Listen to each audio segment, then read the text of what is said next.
Not long after, an Indian master arrived in Korea, the same monk who had tea with Jindishi. Through a friend, Shu met the monk, who said had seen Jindishi in 1985, already a Buddha.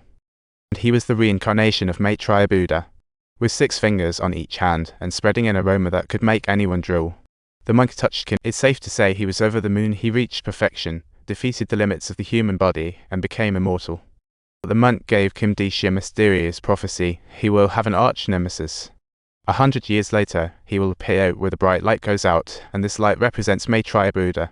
Jindishi is Maitreya Buddha's reincarnation. The monk says he's immortal as a Buddha, but still has a rival.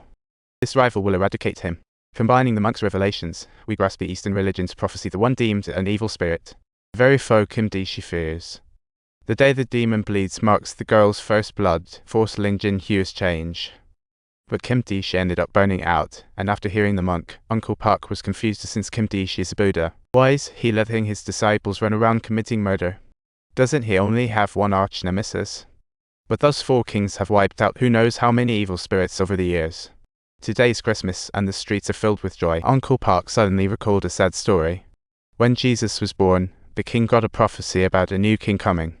To maintain his power and status, the king eliminated all boars under 2. So, Christmas, which commemorates Jesus' birth, is actually a rather sorrowful day. Suddenly, Uncle Park got inspired by the story and proposed a bold guess. Jindishi was born in 1899 in Ningyujing. 100 years later, his rival will be born in the same place, but he doesn't know who that rival is. So he decided to take action and eliminate all the girls born in 1999. He checked the information of several murdered girls, and indeed, they were all born in 1999.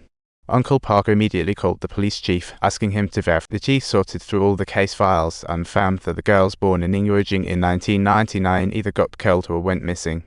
There were a solid 80 of them, and some were even burned to death just days after being born. Some were just a few years old when they were brutally murdered. Including their family members, the number of victims is beyond comprehension.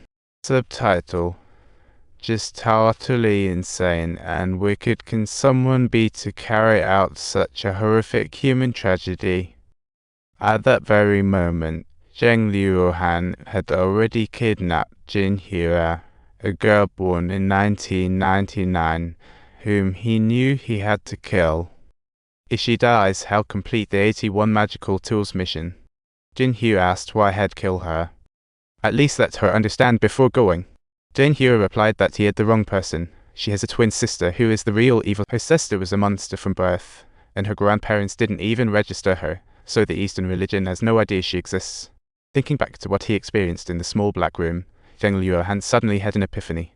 The evil spirit he wants to eliminate isn't but her terrifying twin sister. The scene shifts to Jinhu's sister, who is frantically tearing at her own skin and as if undergoing some sort of transformation. Then, she started digging furiously in the ground, eventually unearthing something. To complete his mission, Zheng Liuhan prepared to battle the evil spirit. But when he entered the small black room, he saw something. Jinhu's sister had transformed into a bald little girl, striking a pose like a Buddha. She claimed to come to Earth on a mission, waiting for him long. Zheng Liuhan ignored her nonsense, ready to kill her with a red string. However, there were several venomous snakes guarding her closely, rendering it impossible to approach her. Subsequently, the girl claimed that she was her vessel, and Zheng Liuhan was the person she had selected. She's going to become the ultimate villain. Kill her. Jinhu's sister had 6 fingers. Could she really be the true reincarnation of Maitreya? Zheng Liuhan instantly broke down. What does that make the master he has respected for decades? To validate his doubts, Zheng Liuhan hurried back to the mountain, but his master was already in a coma. She couldn't answer any questions. When he slowly pulled back the covers, he found his master had only 5 fingers. Zheng Liuhan was utterly despaired. He had always thought his master was Maitreya's reincarnation. Turns out it was all an elaborate hoax. Kim Dong-su hurriedly explained that his master had actually been deceived by an evil spirit.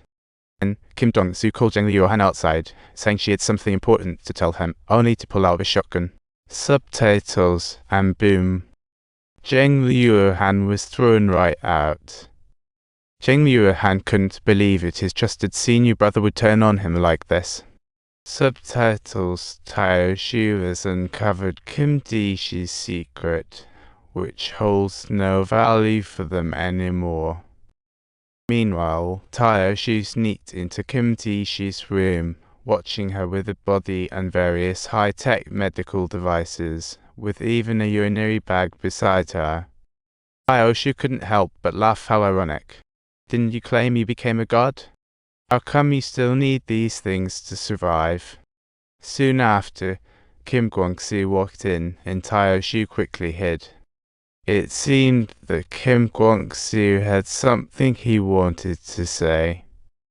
Kim Guangxu pulled away the breathing machine. You're not even a man, lady. Which part of her isn't a man, lady? Kim Guangxu turned off the life support, instantly sending the old man on his way. Wasn't he supposed to be immortal? How did he die so easily? But that's no longer important. What matters is that Tao Xu uncovered the biggest secret of the Eastern religion.